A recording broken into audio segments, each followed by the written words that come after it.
안녕하십니까 수험생 여러분. 자, 어제에 이어서 70번 수량 지정 매매의 목조물 일부가 멸시, 일부 멸실입니다. 목조물의 일부가 멸시된 경우 매도인의 담보 책임에 관한 설명으로 틀린 것은, 자, 수량 지정 매매인데 목조물의 일부가 멸시인 경우 어떤 경우죠? 우리가 두 문자로 수량 일부 멸시, 수일, 선대, 선의 선손제, 이걸 묻는 겁니다. 선의 경우에만 대금 감액 청구권이 있고, 선의 경우에 나머지 부분으로 목적 달성, 나머지 부분이었으면 계약 체결할 의사가 없을 경우에 해제, 그 다음에 선의 경우에만 손해배상 청구, 그리고 제척기간이 있습니다. 공통적으로 선의 경우니까 안날로부터 1년. 자, 수량 지정 매매란 특정물이 일정한 수량을 가지고 있다는데 주안을 두고 대금도 그 수량을 기준으로 정한 경우다. 딱 수량 지정 매매의 그 정의입니다. 쉽게 얘기해서 귤 10개 사는데 하나에 1,000원씩 줬다. 그렇게 이해하시면 됩니다. 악의 매수인은 대금 감액과 손해배상을 청구할 수 있다? 아니죠. 선의 경우에만 할 수 있기 때문에 틀린 질문입니다. 선의 매수인은 멸실된 부분의 비율로 대금 감액 청구할 수 있다? 선대. 잔존한 부분만이면 매수하지 아니했을 때는 선의 매수인은 전부를 해지할 수 있다. 일단은 일부의 경우에는 나머지 부분으로서는 계약 체결 의사가 없는 경우에는 전부를 해지할 수 있다. 선의 매수인은 안날부터 1년 내에 매수인의 권리를 행사해야 한다. 자, 나머지는 이제 복습기에서 권리 전부가 타인의 권리 때는 건전의 선손, 권리 일부가 타인에게 속할 때는 권일대 선의 선손제, 제한문건 선을 목적 달성 불가 해제, 기타 선이 달성 해제, 기타 선이 손배 청구 제척기간. 이 제한물건에는 용의물건과 질권, 유치권이 있습니다. 자, 그리고 저당권 등 선납불문 해제, 선납불문 상환 청구, 선납불문 손배 청구입니다. 저당권 등이니까 전세권이 있습니다. 선납불문 해제에서 조심할 게 뭐냐면, 기억할 게 뭐냐면 이제 하나씩 추가를 할 겁니다. 저당권의 실행으로 소유권에 취득할 수 없거나, 아니면 소유권을 취득했는데 나중에 저당권을 실행해서 취득한 소유권을 잃어버리는 경우입니다. 요거와 비교해서 여기는 달성 불가. 자, 그 점만 하나 더 추가하도록 하겠습니다. 다음 71번. 갑은 자기 소유 엑스토지를 3억 원의 을에게 매도하면서 동시에 환매할 권리를 보유하기로 약정했습니다. 환매 동시에 매매 계약과 체결과 동시에 환매할 권리를 보유하기로 약정했습니다. 자, 그게 환매죠. 을이 엑스토지에 대한 소유권 이전 등을 마쳤다. 이에 관한 설명으로 틀린 것은, 이 문제는 환매에 관한 것입니다. 특별한 약정이 없는 한 갑은 환매 기간 내에 그가 수령한 3억 원과 을이 부담한 매매 비용을 반환하고 엑스토지를 환매할 수 있다. 자, 환매권은 환매 기간이 정해졌으면 환매 기간 내에 뭘 해야죠? 자신이 수령한 매매 대금과, 그리고 원칙적으로 약정에 부대 비용이 붙을 겁니다. 매수인이 취득할 때 들어간 비용이 있을 텐데 약정에 그게 정해진 것은 그에 따른 건데, 약정이 없으면 뭐라고 써있냐면 매매 비용이라고 써있습니다. 이걸 반환하고 환매권을 행사합니다. 이게 환매권 행사의 방법입니다. 보겠습니다. 법조문에 환매대금은 당사자 특약으로 정할 수, 약정으로 달리 정할 수 있으나 그런 약정이 없으면 어떻게 해요? 처음에 매매대금 얼마 줬죠? 3억 원. 3억 원과 매수인이 부담한 매매 비용이 환매대금이 된다. 이게 환매권의 행사 방법입니다. 그 환매권 행사 방법은 환매 기간 내에 환매대금을 지급하고 반환하고 행사하는 것입니다. 갑과 을이 환매 기간을 정하지 아니한 경우 그 기간은 5년이다. 자, 기간을 정하지 않은 경우는 부동산입니다. 엑스토지니까 뭐다? 부동산. 법에는 부동산은 5년, 동산은 3년입니다. 주로 부동산을 전제로 합니다. 그래서 부동산이니까 5년이라는 거 기억을 해 주십시오. 자, 그런데 또 하나 기억해 두면 환매 기간을 정하지 아니한 경우는 법문에 따라서 어떻게 된다? 5년이 됩니다. 그런데 우리 이렇게 정해졌는데 당사자 나중에 우리 환매 기간 정하지 않았으니까 정합시다. 그걸 할 수 있다 없다? 못한다. 당사자가 후에 다시 정하지 못한다는 걸 기억해 주십시오. 자, 3번 환매 등기는 을 명의 소유권 이전 등기에 대한 부기 등기의 형식으로 합니다. 어떻게? 부기 등기 형식으로. 자, 매수인 을은 환매 특약의 등기 사실만으로 병의 소유권 이전 등기를 거절할 수 없다. 자, 요 내용이 있습니다. 이 무슨 얘기냐면, 자, 요것도 잘 기억을 해 주십시오. 갑과 을이 있어요. 매도인, 매수인이에요. 매매 계약을 했습니다. 그리고 뭘 했어요? 소위 등을 했어요. 동시에 뭘 했죠? 환매를 했습니까? 환매는 어디죠? 매매계약 체계가 동시에 했고 환매 등기를 했어요. 소유권 이전 등기 어떻게 된 형태? 부기 등기 형식으로.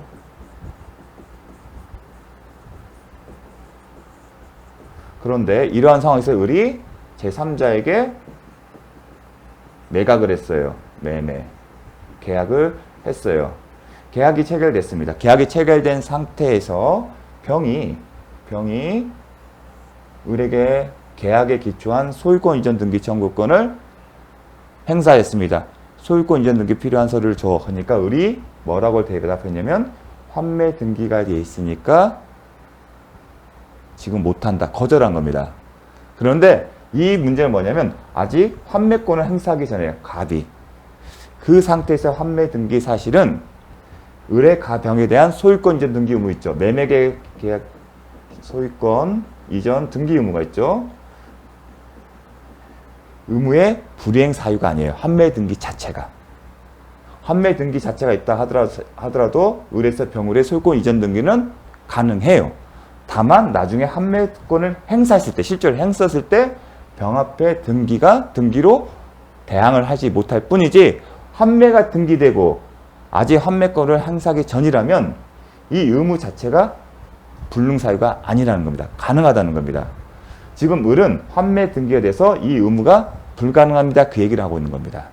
하지만 그 사유로 거절할 수가 없습니다. 환매 등기 자체입니다. 이 등기를 실행한 게 아니라 환매권 등기만 된 사실만으로서는 이전 등기가 불가능한 것은 아니다. 그게 포인트입니다. 그걸 묻는 겁니다. 그래서 거절할 수 없다. 요것도 등기된 사실만으로 등기만 됐지 아직 환매권자인 매도인이 행사를 하지 않은 겁니다. 4번 만일 갑의 환매 등기 후 병이 을로부터 X 토지를 매수했다는 방금 봤던 갑, 을, 병 이걸 전제로 한 겁니다. 을은 환매 등기를 이유로 병의 X 토지는 소유권을 거절할 수 있다? 아니다. 못한다는 겁니다. 이게 4번이었군요. 자, 만일 갑의 환매 등기 후 정이 누가요? 정이 X 토지에 을에 대한 채권을 담보하기 위하여 저당권을 설정했다면 이렇게 된 거죠. 갑과 을이 좀 정리를 한다면 볼까요? 갑과 을이 지금 매매 계약과 동시에 환매 권리를 환매권을 설정했어요. 그런 경우에 을 앞으로 지금 소유권 이전 등기 상태죠. 그 상태에서 뭐가요? 정이 저당권을 설정했어요. 저당권을 설정했어요. 이 사람이 채권자고 이 사람이 이제 채무자인 거죠. 그런 경우에 갑이 적법하게 환매권을 행사하여 X토지의 소유권 이전 등기를 마친 경우 정의 저당권은 소멸합니다. 이게 뭐냐면 환매권을 등기를 하게 되면 제3자에게 대항력이 있다는 거고요. 대항력이 있다는 얘기는 환매권자인 갑이 환매 기간 내에 환매 대금 지급하고 환매권을 행사하게 되면 매매계약이 체결되고 그 매매계약에 따라 을 앞에서 갑 앞으로 등기가 되고요. 이렇게 되면 정은 환매 등기가 돼 있었기 때문에 대항력을 갑은 정에 대한 대항력이 생기는 겁니다. 그 얘기는 말소가 된다는 겁니다.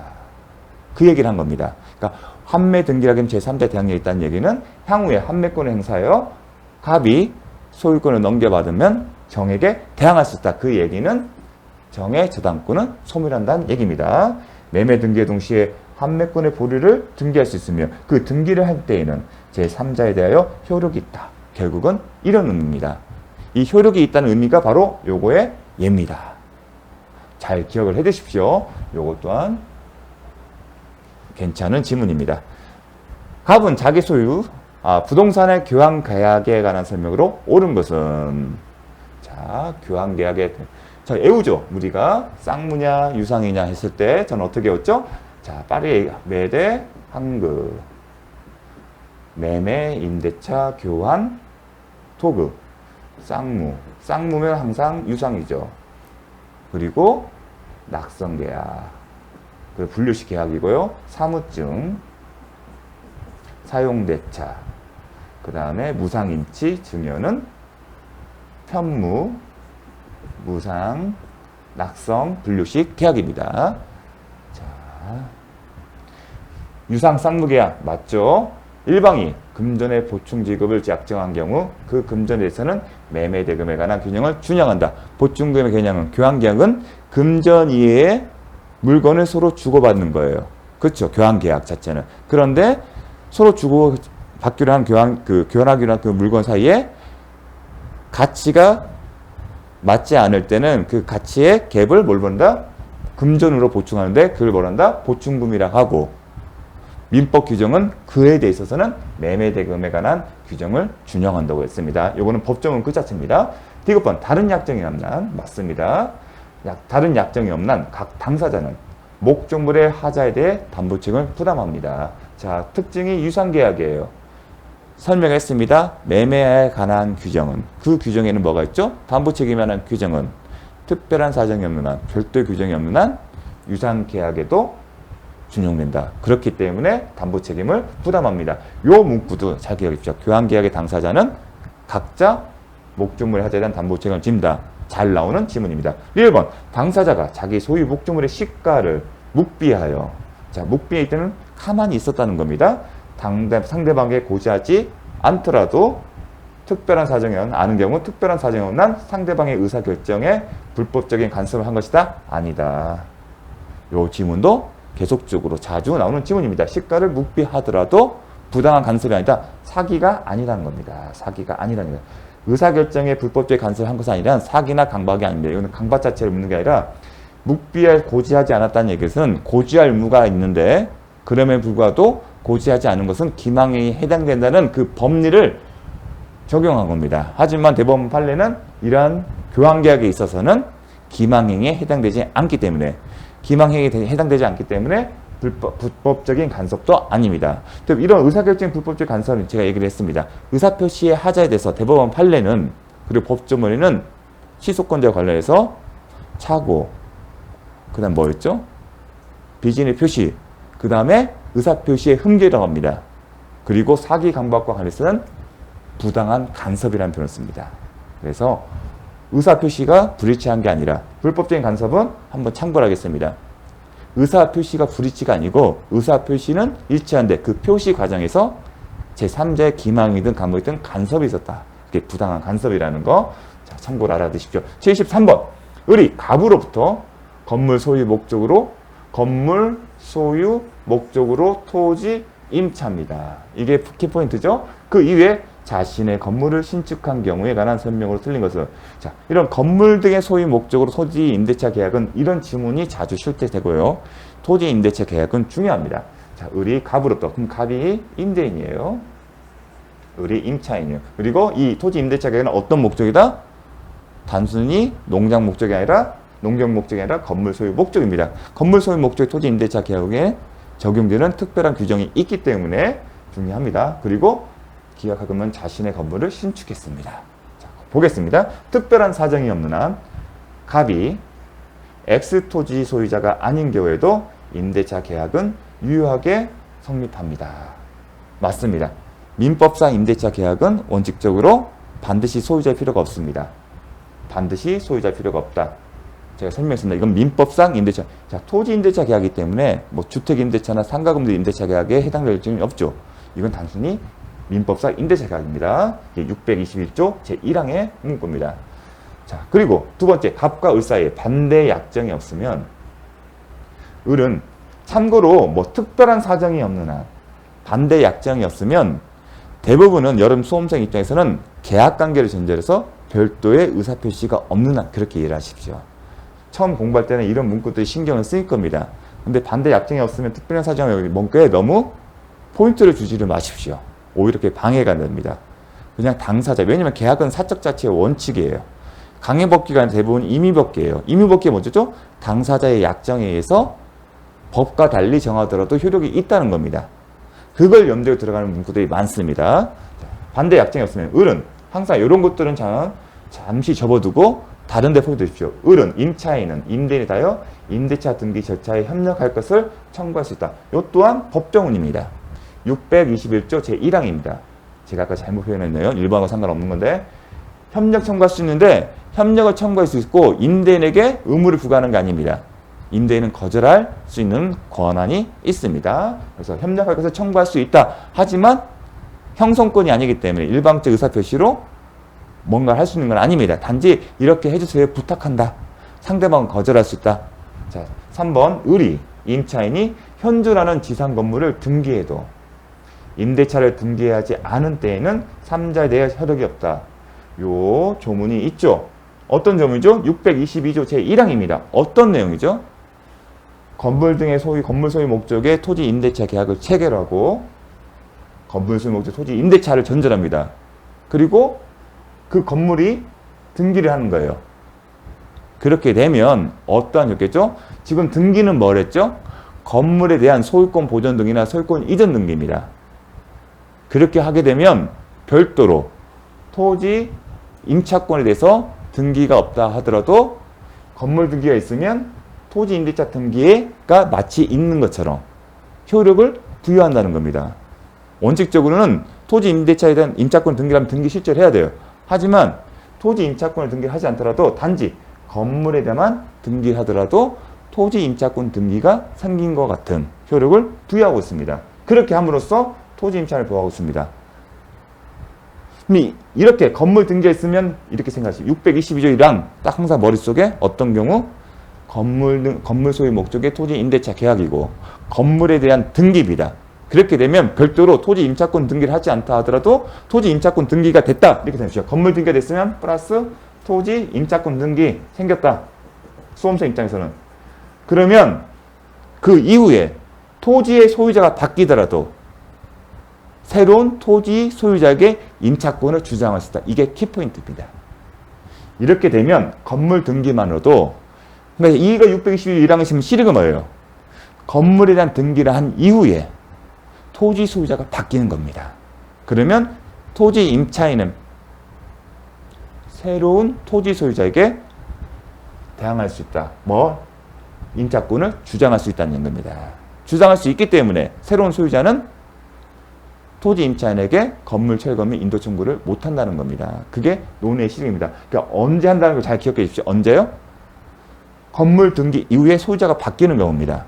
만약에 등기를 하기 전에 건물 등기를 하기 전에 소유자가 바뀌었으면 이게 적용되지 않고 그렇다는 얘기는 이 임차인은 토지 임차인은 새로운 소유자에게 그 임차권을 주장을 못한다는 거고 임차권을 주장을 못하면 무슨 일이 벌어지죠?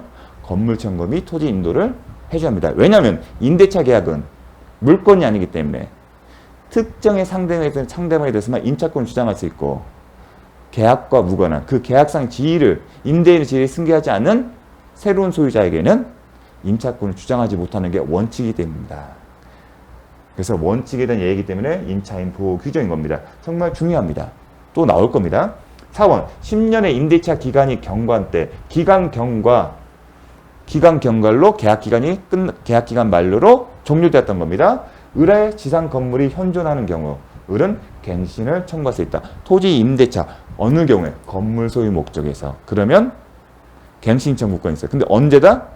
기간 만료로 계약이 종료됩니다. 왜냐하면 갱신이라는 것은 기간 만료를 전제라는 것이기 때문에 그거 경우에 적용되고 만일 이 토지 임대차 계약이 기간 만료가 아니라 채무 불이행에 기초한 해지라면 적용이 안 된다는 거. 그리고 갱신 청구권의 경우는 토지 임대에 반드시 응할 의무가 있다? 그렇지 않다. 갱신 청구권을 행사하더라도 이건 형성권이 아닙니다. 말 그대로 이렇게 해줘 하는데 상대방의 승낙이 있어야만이 뭐라고요? 임대인의 승낙이 있어야만이 갱신되는 겁니다. 그 얘기는 임대인이 거절할 수 있는 거고 그 경우에 대비해서 뭐가 있다? 지상물 매수 청구권이 있고 이거는요. 토지 임차인이 지상물 매수 청구를 행사하게 되면 형성권이기 때문에 그 순간 형성권이기 때문에 임차인의 그러한 의사가 임대인에게 도달한 순간 매매 계약이 별도의 승낙 없이더라도 성립되고 효력이 발생한다는 거 거기까지 기억해 주십시오. 자, 기간 만료로 인하여 종료된 경우에만 인정되며 임차인의 차임 연체나 무단 전등 등 채무 불이행으로 인하여 해지된 경우에는 인정되지 않는다 강조를 했습니다. 자, 또한 행정관청의 허가를 받은 적법한 건물이 아니더라도 무허가 건물이라 하더라도 임차인의 건물 매수 청구권의 대상이 될 수 있다. 간혹 질문이 뗍니다. 왜냐하면 무허가 건물의 경우에는 등기하기 힘들잖아요. 그럼 임대인 입장에서는 자신의 의사와 상관없이 매매계약이 강제로 체결됐는데 설사 산다 하더라도 등기할 수 없잖아요. 그런 문제의식 때문에 나온 건데 그렇다 하더라도 될 수 있다. 자, 5번 을의 차임 연체액이 2기의 차임액에 달하는 경우 특약이 없는 한 갑은 임대차 계약을 해지할 수 있다. 자, 토지 임대차 계약은 민법상 임대차 계약이고 민법의 규정을 보게 되면 차임 연체를 이유로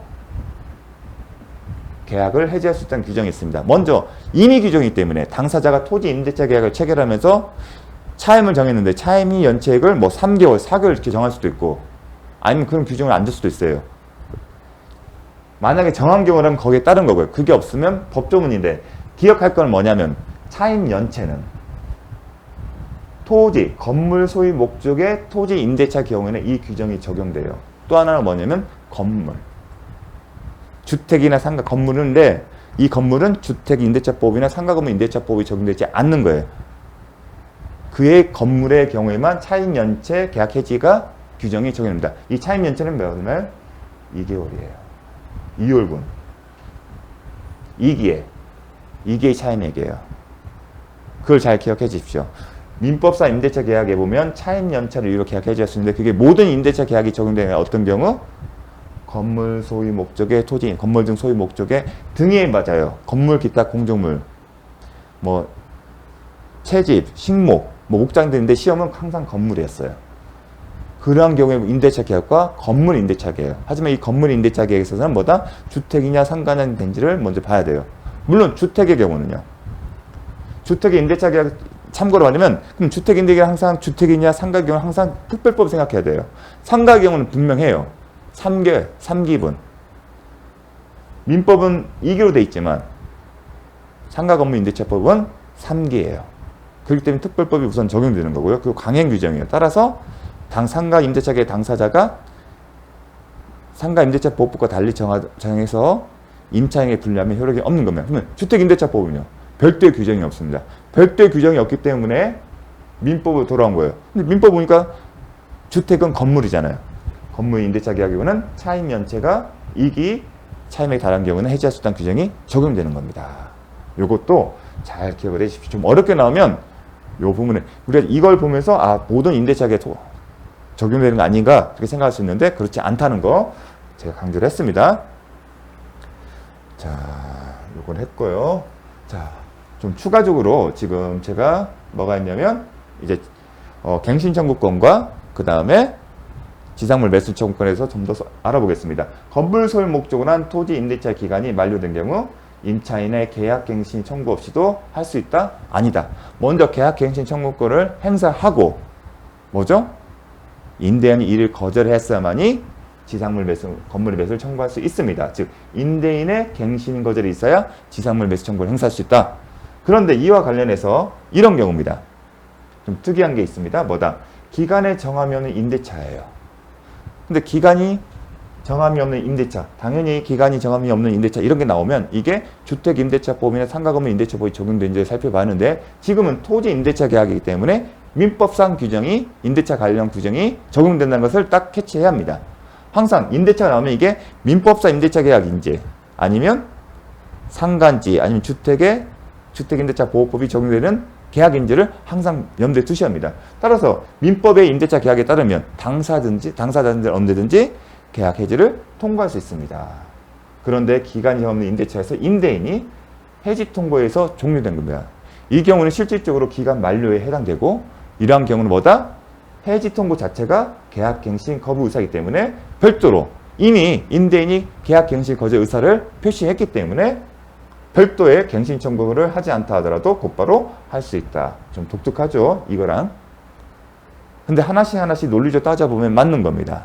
굳이 불필요한 것을 할 필요가 없다는 겁니다. 이미 계약 갱신, 해지 통고를 했다는 얘기는 실질적으로 계약 갱신을 거부할 의사랑 평가할 수 있기 때문입니다. 그리고 민법상 임대차 계약이고 기간 정함이 없으면 상가나 주택 임대차법의 경우에는 항상 임차에만 해지 통고할 수 있는데 민법상 임대차 계약, 특히 토지 임대차 계약을 염두에 둬야겠죠. 그 경우는 당사자, 따라서 임차인뿐만 아니라 임대인도 해지 통고할 수 있고 임대인의 해지 통고 의사는 결국은 갱신 거절의 의사 표시이기 때문에 임차인은 별도의 갱신 청구를 하지 않다 하더라도 행사할 수 있다는 거. 뭘? 지상물 매수 청구권은. 이것도 잘 기억을 해 주십시오.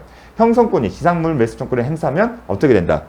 곧바로 매매계약 성립다. 이 얘기는 상대방이 임대인의 별도의 승낙이 없다 하더라도 매매계약이 성립한다. 그럼 성립 시점은 임차인의 의사표시가 임대인에게 도달한 시점이겠죠. 왜냐하면 형성권인 경우도 의사표시이기 때문에. 이와 관련해서 임차인 갑의 매수 청구가 유효하려면 임대인의 승낙을 요한다? 그렇지 않다. 그러니까 형성권이다. 그래서 다음, 자, 건물에 저당권이 설정되어 있도록 매수 청구를 행사할 수 있는지. 건물에 저당권이 즉 임차인이 지상물 매수 청구를 행사할 당시에 그 임차인 소유의 건물에 저당권이 있더라도 행사가 가능하다는 거 가능합니다. 그 다음에 이건 이미 봤습니다. 임차지 이유와 토지 임대차 계약을 체결한 그 임차지 이후에 건물이 있는 게 아니라 다른 사람의 제3자에게도 걸쳐 있는 경우죠. 이미 설명했기 때문에 어떤 경우다? 구분 소유 객체가 될 수 있는 부분에 한해서만 할 수 있습니다. 만약에 구분 소유권의 객체가 될 수 없다면 지상물 매수 청구권을 행사할 수 없는 겁니다. 그래서 시험은 건물 전체에 대해 할 수 있다 없다 이렇게 나온 적도 있습니다. 그 다음에 지상 건물이 즉 토지 임차인의 소유의 지상 건물이 제3자에게 양청된 거고요. 그 임차인은 여전히 매수 청구 가능할까? 아니죠. 이 지상 건물이 토지 소유자가 임차인의 것이 아니기 때문에 매수 청구권을 행사할 수 있습니다. 이 주제는 뭐냐면 토지 임차인이 건물을 소유하고 있다가 그 건물을 제3자에게 매각한 이후에도 소유권을 처분한 이후에도 지상물 매수 청구 행사할 수 있냐? 못하죠. 왜냐면 이건 남의 것이기 때문에.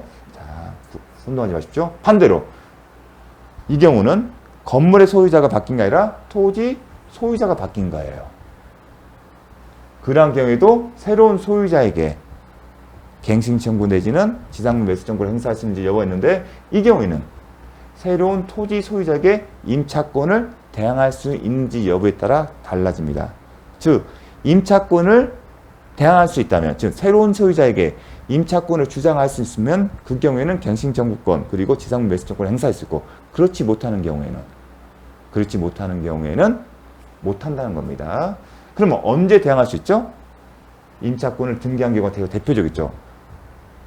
부동산 등기법에 따라서 임차권 등기하게 되면 제3자에게 대항력이 있기 때문에 또 하나가 시험 나오면 620조 1항이겠죠. 설명드리겠습니다. 임차인이 그 지상 건물을 등기를 하게 되면 그 건물 등기 순간 딱 별표로 플러스해서 뭐다? 임차권 등기가 생긴 것 같다. 실제로는 임차권 등기를 하지 않지만 건물에 대해서만 등기를 하더라도 그 순간 별도의 임차권 등기 없다 하더라도 임차권 등기가 생긴 것 같은 효력이 생기는 겁니다. 그럼 등기가 있으면 그 이후에 토지 소유자가 바뀌면 대항력이 있다. 임차권 주장할 수 있다. 주의할 건 뭐라죠? 지상 건물을 등기하기 전에 제3자가 토지에 관하여 물권 취득에 등기를 할 때는 소유권을 취득한 때에는 그 임차인이 그 제3자에 대하여 효력이 생기지 않는다. 아까 주의하라고 했습니다. 622호는 자 정리하겠습니다. 건물 소유 목적의 토지 임대차 계약이옵니다. 그리고 나서 토지 임차인이 건물에 관한 대부분 신축은 보존 등기할 거고요.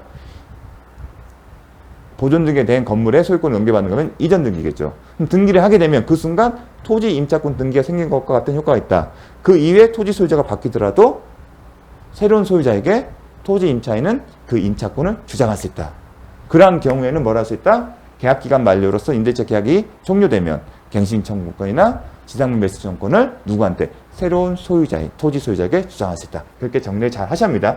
정말 중요합니다. 시험에 잘 나옵니다. 잠시 쉬었다가 공부하겠습니다.